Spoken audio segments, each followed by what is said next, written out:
देखिए पिछले क्लास में लास्ट वाला टॉपिक क्या था, बताइए जरा। पिछले क्लास का जो सबसे लास्ट वाला टॉपिक था वो मैंने एक एग्जांपल पे खत्म किया था। Students have been squatted by Madhu sir, यही था ना एग्जांपल। लास्ट वाला एग्जांपल यही पे खत्म किया था ना, इसी पे काम करते हैं ना। जब सब्जेक्ट लिविंग हो जाए और उसके साथ हैज या हैड प्लस बीन आता है तो भी का प्रयोग करेंगे। सेंटेंस पैसिव में नहीं होना चाहिए।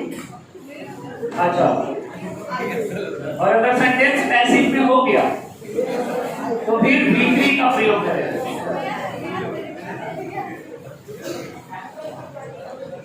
ध्यान दीजिएगा।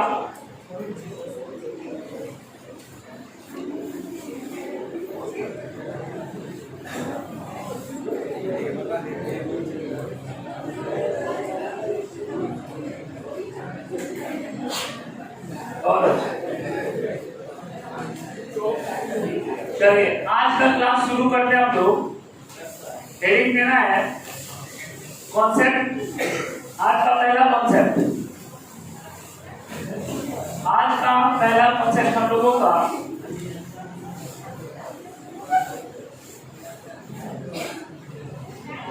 लिखेंगे डू या डज या डिड। डू या डज या डिड प्लस V1।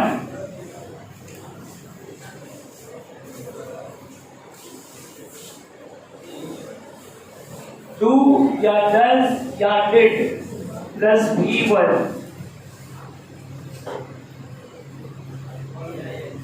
हो गया। चलिए उसके नीचे में मैं लिखवा रहा हूं, जैसे हमेशा लिखवाता हूं वैसे लिखवा रहा हूं, आप लोग लिखिएगा। इसको देख लीजिएगा, लिखेंगे आप लोग।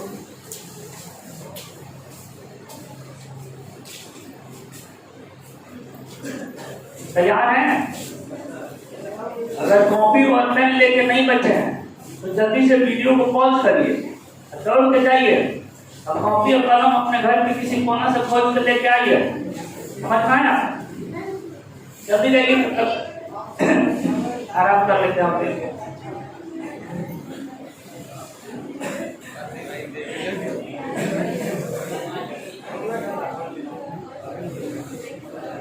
देखिए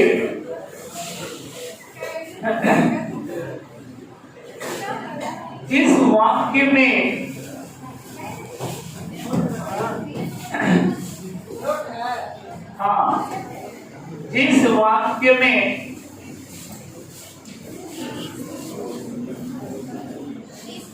जिस वाक्य में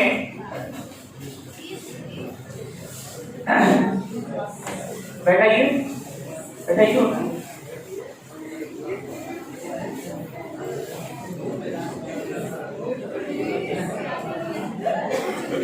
डू या डज या डिड लग जाए, जिस वाक्य में डू या डज या डिड लग जाए, जिस वाक्य में डू या डज या डिड लग जाए उस वाक्य में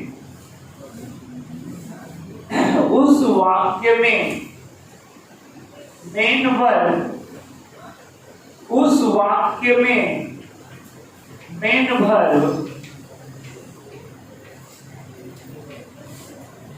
उस वाक्य में मेन वर्ब अपने पहले रूप में होता है।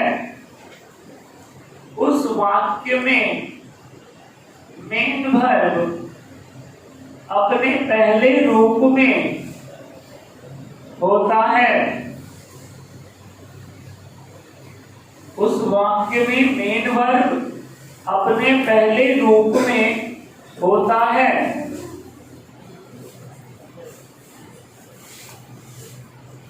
नीचे में पैराग्राफ चेंज करके लिखिएगा। पैराग्राफ नीचे में आप लोग चेंज करके लिखेंगे, यदि सेंटेंस निगेटिव या यदि सेंटेंस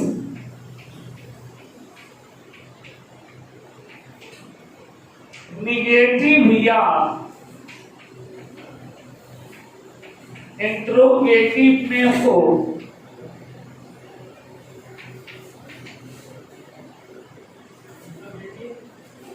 यदि सेंटेंस निगेटिव या इंट्रोगेटिव में हो तो डू डज या डिड तो डू डज या डिड सहायक क्रिया का काम करता है। डू डज या डिड सहायक क्रिया का काम करता है।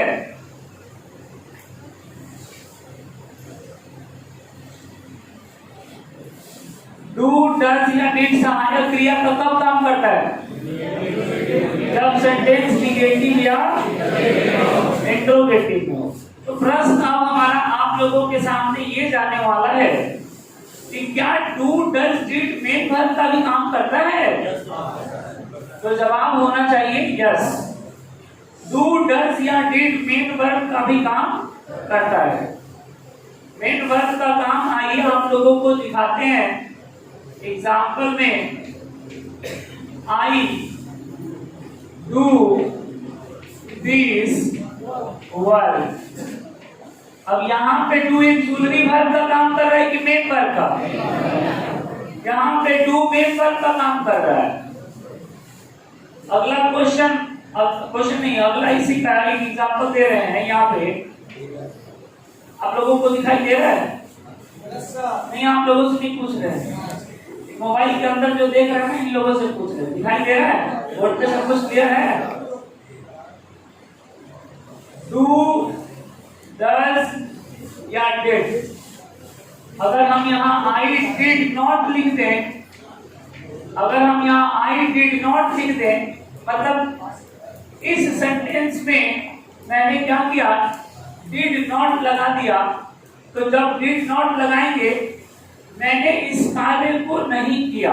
अगर इस सेंटेंस को अंग्रेजी में ट्रांसलेट करना होगा, मैंने इस कार्य को नहीं किया। तो I did not do this work. I did not do this work. आप यहाँ पे देख रहे हैं कि डिड लगा हुआ है और यहाँ डू लगा हुआ है। कोई बता सकता है कि इसमें कौन सा एक्सक्लूसिव वर्ब है और कौन सा मेन वर्ब है? ये निगेटिव के साथ जुड़ा हुआ है, इसलिए ये क्या हो गया? Exclusive verb. और जब किसी वाक्य में do does did exclusive verb के रूप में आ जाता है तो उस वाक्य में वर्ब अपने कौन से रूप में हो जाता है? गिवन के रूप में हो जाता है।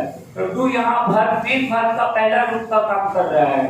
Do, did, done, doing, does, do, did, given, did do, did three, did four और did।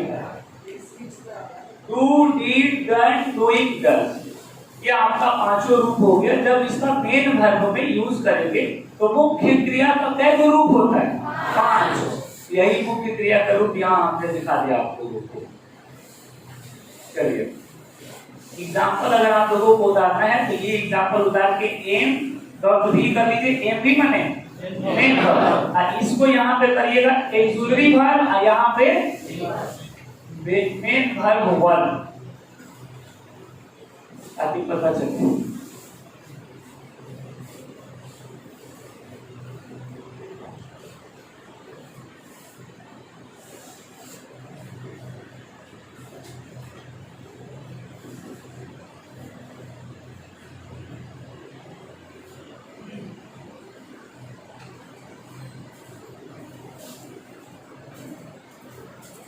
देखिएगा बेंच में मत टकराइएगा।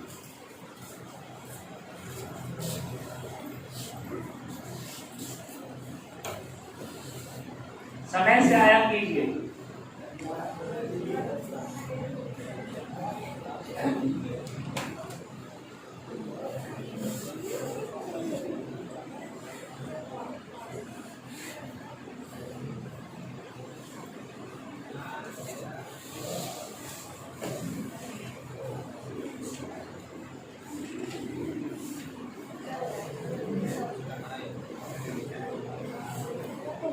हो गया।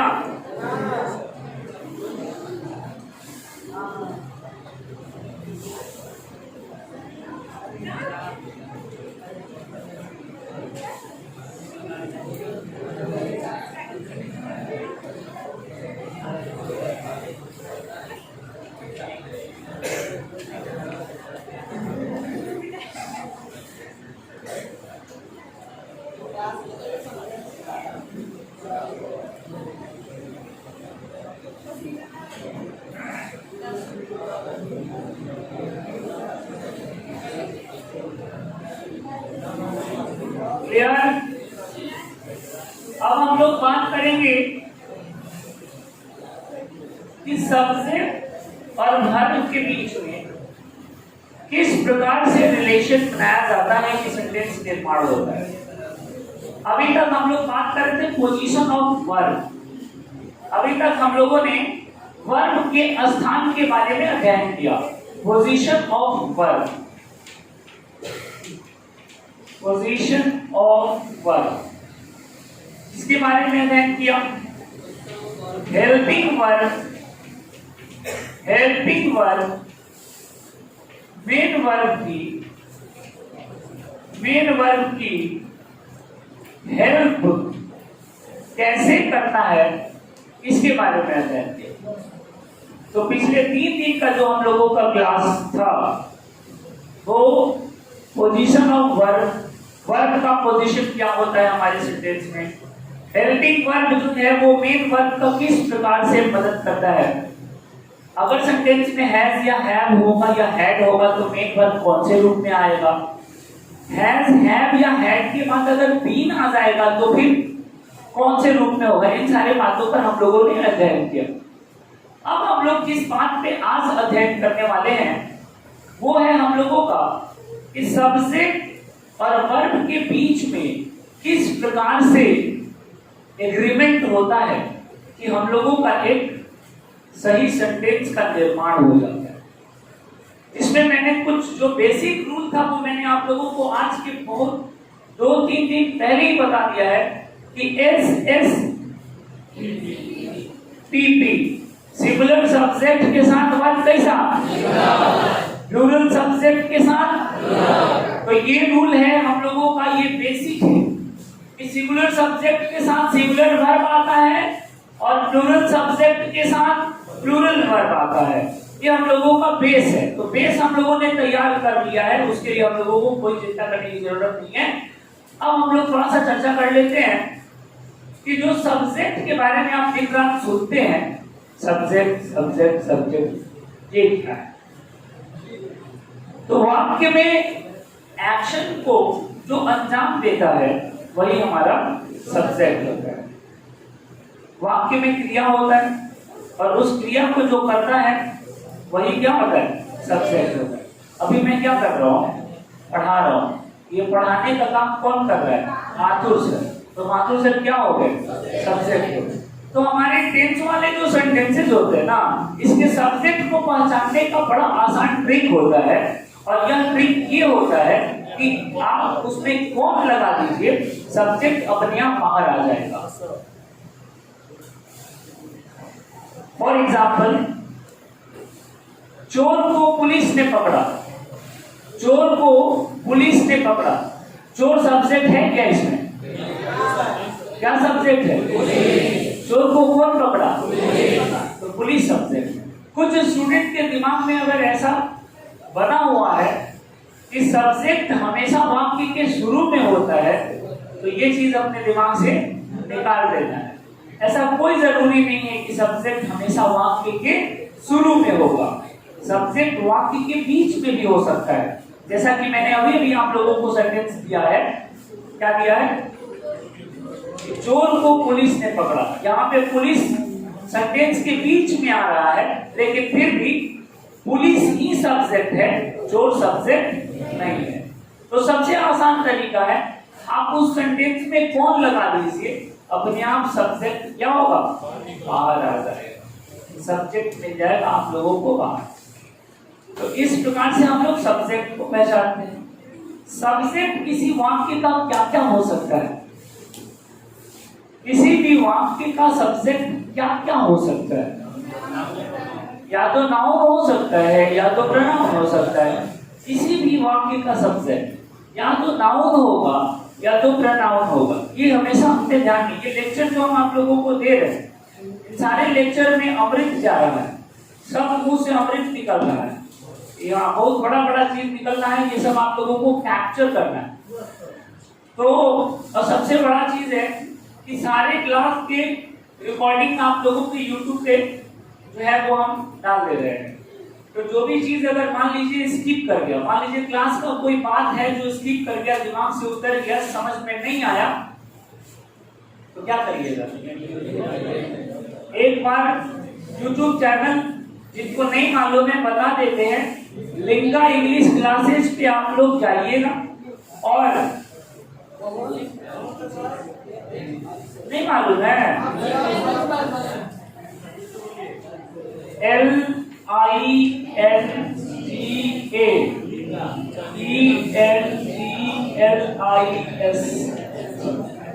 English classes. तो हर रोज का वीडियो जो है वो इस लिंगा इंग्लिश क्लासेस चैनल पे अपलोड कर देते हैं। आप लोगों ने अगर इस चैनल को सब्सक्राइब नहीं किया है तो सब्सक्राइब कर दीजिए।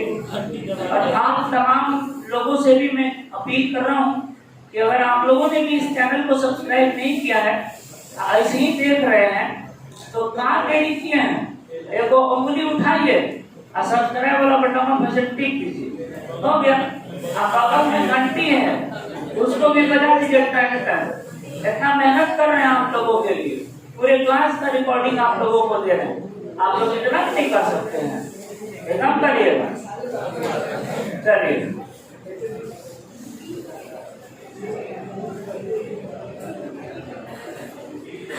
हेडिंग दीजिए,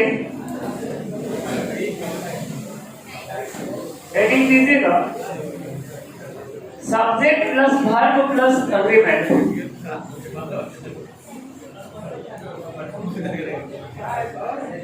हेडिंग देंगे subject plus verb plus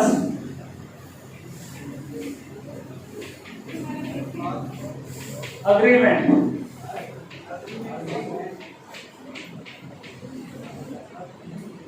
subject plus verb plus agreement. Subject और वर्ब के बीच में जब सहमति होता है तो एक सेंटेंस का निर्माण होता है। हम लोगों के एग्जाम में यहाँ पे सब्जेक्ट दे देगा और यहाँ फिलिंग द ब्लैंक्स दे देगा, फिर इधर कोई अपना ऑब्जेक्ट, अदर वर्ड्स, कॉम्प्लीमेंट्स दे देगा। अब यहाँ पे जो फिलिंग द ब्लैंक्स होगा, इस फिलिंग द ब्लैंक्स में आपको नीचे ऑप्शन दिया हुआ रहेगा A, B, C और D। इन्हीं चारों ऑप्शंस में से आप लोगों को यहाँ पे भरना है। क्या आप बता सकते हैं कि इन ऑप्शंस में क्या होगा? नाउन होगा, प्रोनाउन होगा, वर्ब होगा, एडवर्ब होगा, एडजेक्टिव क्या होगा? गुड। इन ऑप्शंस में आप लोगों का वर्ब देगा। तो ये जो वर्ब आप यहाँ पे भरेंगे, ये आने वाला वर्ब किसके अनुसार होगा? ठीक इसके पीछे जो सब्जेक्ट रहेगा, इसी सब्जेक्ट के अनुसार हम यहाँ पे इन चारों में से कोई सुटेबल वर्ब जो सबसे सूट करने वाला, ग्रामेटिकली करेक्ट होगा, उसी वर्ब को हम यहाँ लिख देंगे। ठीक है, तो उसके कुछ रूल्स होते हैं, कुछ इंपॉर्टेंट रूल्स मैं आप लोगों को लिखवा देता हूँ, आप लिख लीजिए, जो हमेशा एग्जाम में पूछे जाते हैं। उन सारे नियमों का मैंने कलेक्शन किया है, 10 साल 20 साल का मैंने क्वेश्चन बैंक उठा करके उसमें से जो इंपॉर्टेंट रूल्स है, उन रूल्स का कलेक्शन किया है मैंने। कि हर साल कौन कौन से रूल से क्वेश्चन पूछे जाते हैं। इसमें सबसे पहला जो रूल है वो हम लोगों का आता है रूल नंबर 1। सबसे पहला जो रूल है ये हम लोगों का आता है, हाँ लिखेंगे, जब दो सब्जेक्ट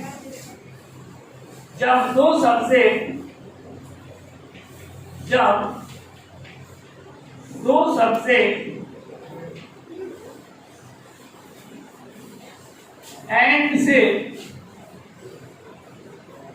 जुड़ा हो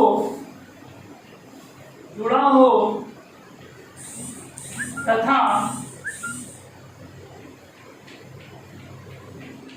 दोनों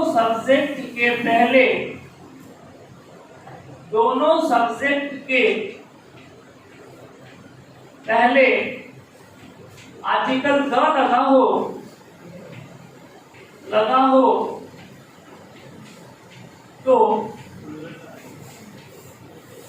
प्लूरल वर्ब का प्रयोग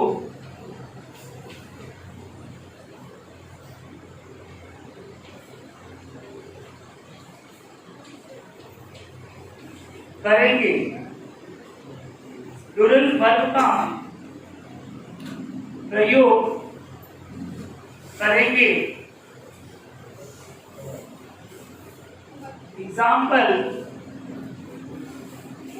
द हेडमास्टर एंड द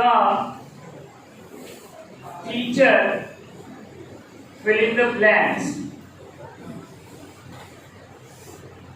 देख लीजिए,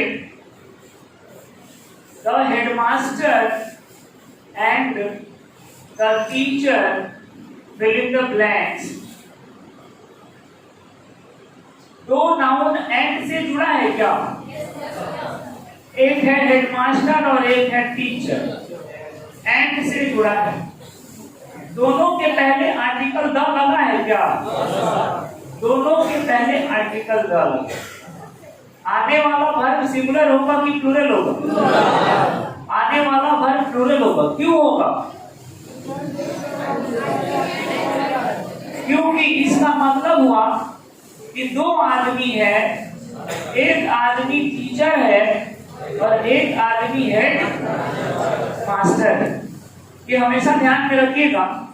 ये सिचुएशन तब पैदा होता है जब दोनों नाउन के पहले, दोनों सब्जेक्ट के पहले आर्टिकल द लगा होता है। तो इसलिए हम लोग यहाँ चूंकि आदमी दो हो गया और दो आदमी सिंगुलर होता है कि प्लूरल? दो आदमी प्लूरल होता है। और जब प्लूरल सब्जेक्ट मिल गया हम लोगों को तो वर्ब कैसा होगा? जाहिर सी बात है कि यही रूल फॉलो करता है S S B B, singular के साथ सिंगुलर और प्लूरल के साथ प्लूरल। ठीक है, यहाँ तक तो ठीक है। अब हम लोगों को यहाँ पे फिल इन द ब्लैंक्स करना है। To go on a tour, the headmaster and the teacher fill in the blanks to go on a tour। tour मतलब हाँ, जो आप लोग टूर कहते हैं। A want, B wants, C wanting, D has want। ए होगा कि बी? ए होगा। ए के साथ कितने लोग जाना चाहते हैं? हाथ उठाइएगा। आप लोग मत उठाइए, हम क्या देख रहे हैं आप लोग हाथ उठा रहे हैं कि नहीं उठा रहे? आप लोग कहाँ उठा रहे हैं? ये हम अपने ऑफलाइन वाले बच्चों से बात कर रहे हैं ना, आप लोग मत उठाइएगा। अच्छा, ए के साथ इतने सारे लोग गए, तो ए के साथ इतने सारे लोग इसलिए गए हैं क्योंकि ये है V1 और जितना V1 होता है वह कैसा होता है? प्लूरल होता है। इसीलिए एक के साथ में। क्या बात है, बहुत अच्छा। तो इसमें A option is the right answer. A option जो हम लोगों का है वो बिल्कुल सही जवाब है।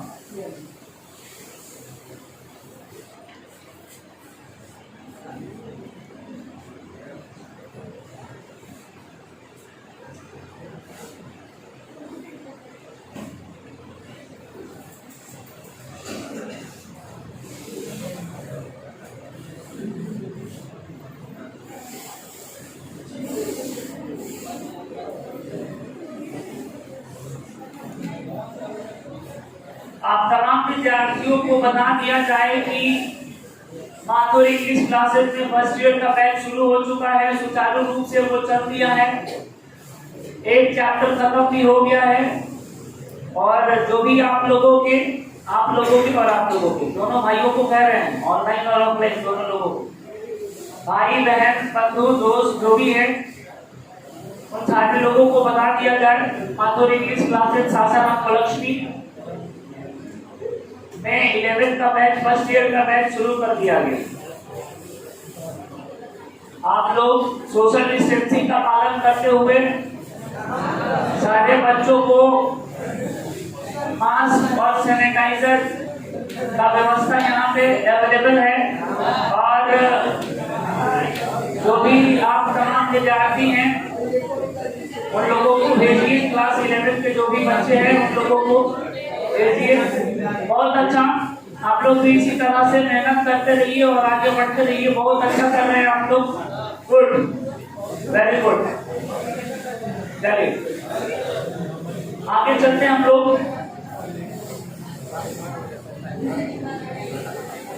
ये आप लोग बात मत करिए, इसमें कैप्चर हो रहा है ना, आप लोग बात करिएगा तो फिर ये लोग भी बच्चे सुनेंगे क्लास में बच्चे क्या बात कर रहे हैं।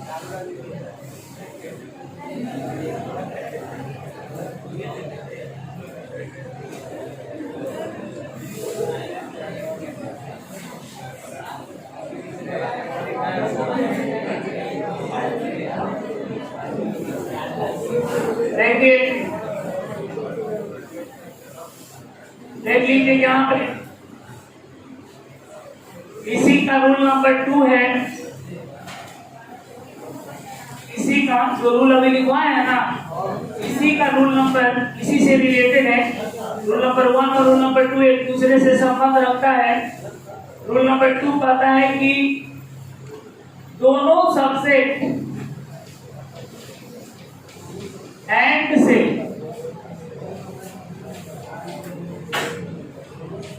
जुड़ा तो हो, लेकिन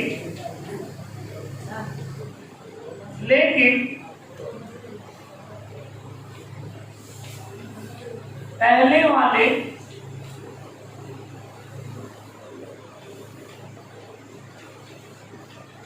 सब्जेक्ट के पहले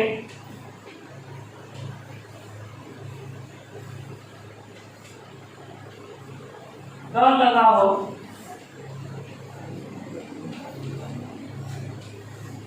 तो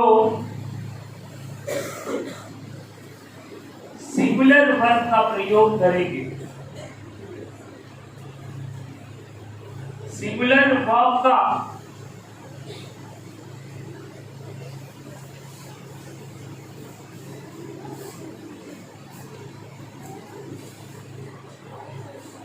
प्रयोग करेंगे।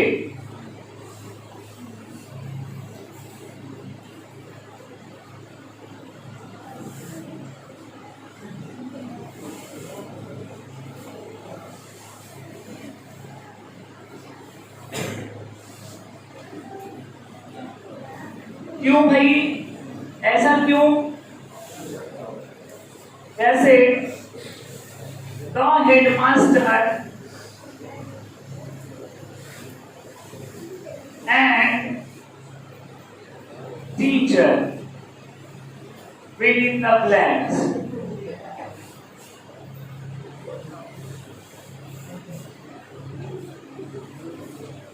Teach us. अब यहाँ पे अगर ऑप्शन में want,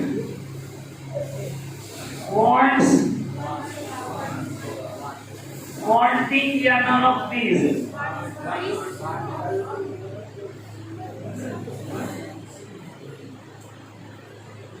बी होगा क्या? बी होगा। बहुत अच्छा, बी के साथ जाएंगे क्योंकि वर्ब का 5वां रूप कैसा होता है? सिंगुलर। ये सब तो पहले ही बता दिया आप लोगों को।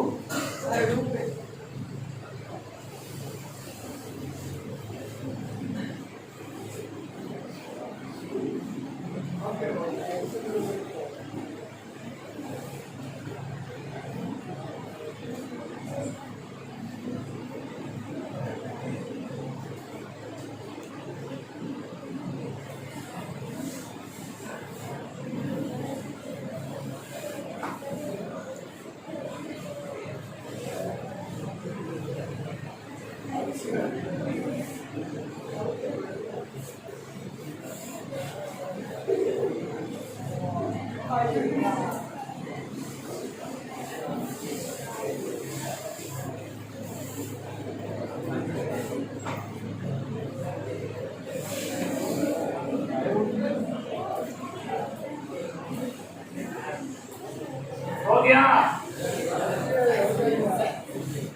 वो पांचों में से 1 2 3 4 जो चारों बैठल है, पीला लाल उजला, ये जितना चारों में से अप्रैल में कौन के ब्याह है? इतना खुश इसीलिए है वो ना, अप्रैल में शादी है इसीलिए खुश है। और देखिए वो कला के बोला कि सर शादी है, शादी में आइए ना आप लिखिए तक कमल, तो उस समय ध्यान नहीं हुए चारों में से कौन एगो था। मैंने अभी पढ़ते पढ़ते ताऊ जी क्या सेट कर दिए थे, इतना खुशी, बाप रे बाप। नौकरी के बाद क्या होता था, कितना खुश होते।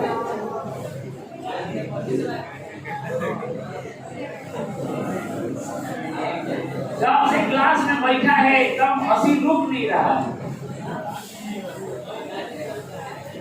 देखिए रूल नंबर 3,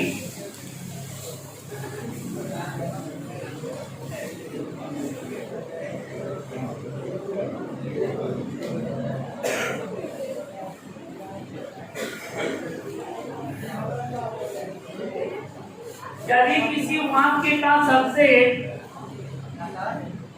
किसी वाक्य का सबसे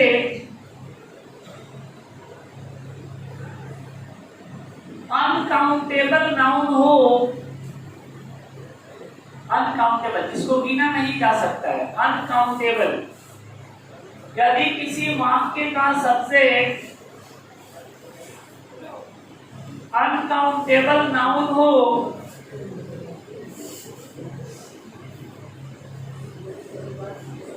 तो बताइए वर्ब कैसा होगा?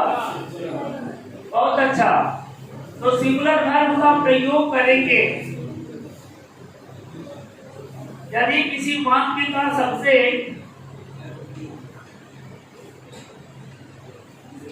अनकाउंटेबल नाउन हो तो सिंगुलर वर्ब का प्रयोग करेंगे। एग्जाम्पल है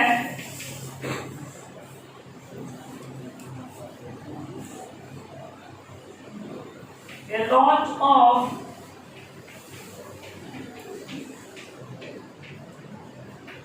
energy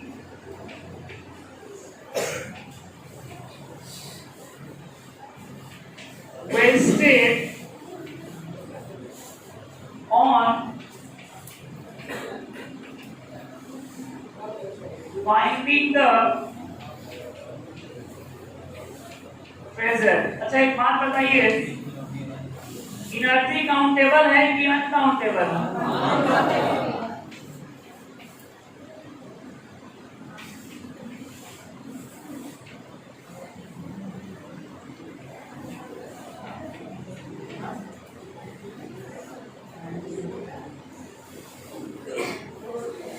A lot of energy, आप इसमें देख रहे हैं was है, were है, can है और will है। बताइए इसमें हम लोग सिंगुलर के साथ जाएंगे कि प्लूरल के साथ जाएंगे? सिंगुलर इसमें कौन सा है? सिंगुलर वाज है ना? तो सिंगुलर जब वाज हमको दिख गया तो वाज के साथ जाएंगे कि नहीं जाएंगे? लॉट ऑफ भी है, उस शब्द पे आप लोग ध्यान नहीं दे रहे हैं क्या? ये लॉट ऑफ भी है ना आगे में, ठीक है, एनर्जी अनकाउंटेबल है, लेकिन उसके पहले ए लॉट ऑफ भी तो है। तो बताइए सिंगुलर होगा कि प्लूरल हो जाएगा? प्लूरल कोई नहीं कहेगा, कोई तो कहा तो प्लूरल होगा।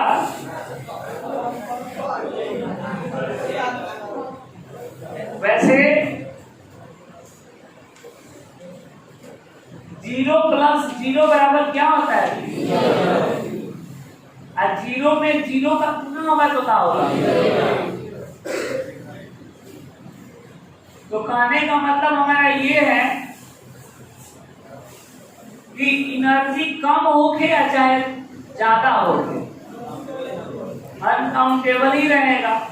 तो उससे हम लोगों को कोई फर्क नहीं पड़ता है कि एनर्जी कम है कि ज्यादा है। बस इतना है कि एनर्जी अनकाउंटेबल है और अनकाउंटेबल के साथ हमेशा हम लोग सिंगुलर का प्रयोग करते हैं और सिंगुलर ही यहाँ होगा। was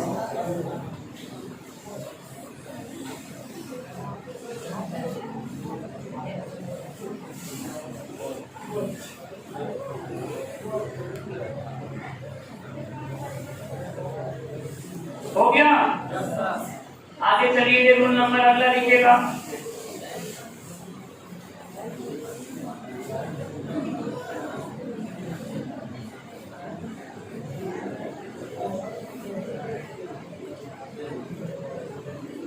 लिखेंगे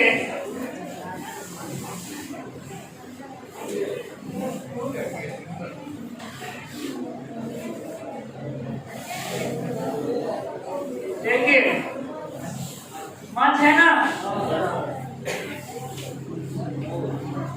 और मेनी है। इसको इसका कॉन्सेप्ट समझिएगा। मच के साथ हमेशा अनकाउंटेबल आएगा और मेनी के साथ हमेशा काउंटेबल आएगा। और चूंकि मेनी का मतलब क्या होता है? बहुत। ध्यान दीजिएगा, कॉन्सेप्ट है। मेनी का मतलब होता है बहुत। तो काउंटेबल दो तरह का होता है, एक सिंगुलर होता है और एक प्लूरल होता है। एक रहेगा तो सिंगुलर, एक से ज्यादा रहेगा तो प्लूरल। तो मेनी के साथ प्लूरल काउंटेबल आएगा कि सिंगुलर काउंटेबल? इतना तो कॉमन सेंस है। मेनी का मतलब होता है बहुत। मेनी मतलब बहुत, मतलब एक से ज्यादा। एक से ज्यादा किसका पार्ट है? Plural countable noun. तो प्लूरल काउंटेबल किसके साथ आएगा? मेनी के साथ। तो यहां से हम लिखेंगे कि many plus plural countable noun is equal to plural verb. यहाँ हमारा बन रहा है, यहाँ पे रूल हमारा बनेगा। बताओ यहाँ रूल क्या बनेगा? जब मच का प्रयोग अनकाउंटेबल के लिए होगा तो अनकाउंटेबल सिंगुलर होता है कि प्लूरल? सिंगुलर होता है। तो यहाँ से हमारा रूल बन के तैयार हो रहा है। Much plus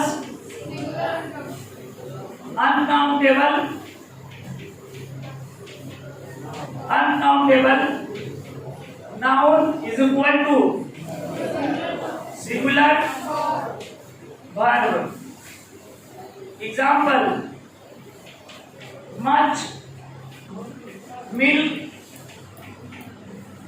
milk, fill in the blanks,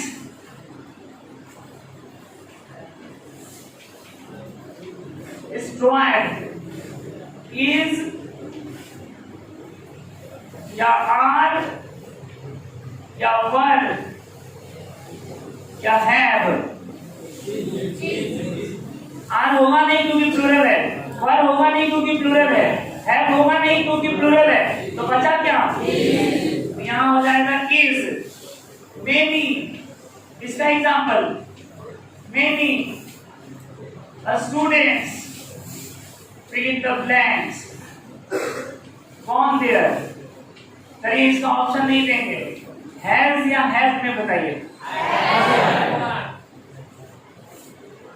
HAVE है।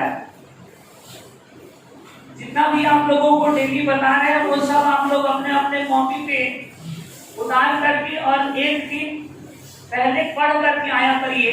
अब कल जो पढ़ाने वाले आज वाला पढ़ के आइएगा। कल इंटरकनेक्टेड रहता है तो थोड़ा समझने में आसानी होता है। हाँ, उतार लीजिए।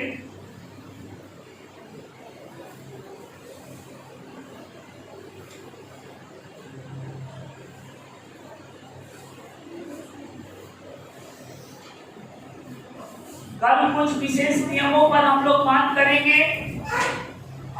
कल है फ्राइडे, ओके। सैटरडे को आप लोगों का टेस्ट होगा। टेस्ट मत बोलिए, प्रैक्टिस सेट होगा। प्रैक्टिस सेट करवाएंगे, एक तरह से आपका असेसमेंट भी होगा कि जो 4 दिन आप लोगों को पढ़ाया मैंने 4-5 दिन, इन 4-5 दिन is, much, milk, is, destroyed, option पता है? is, दिख रहा है?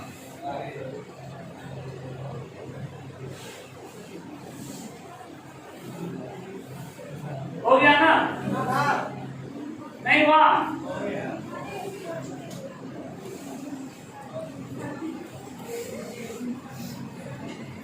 चलिए, तो बहुत बहुत धन्यवाद आप लोगों का। हंसते रहिए, मुस्कुराते रहिए और रोज रोज आते रहिए।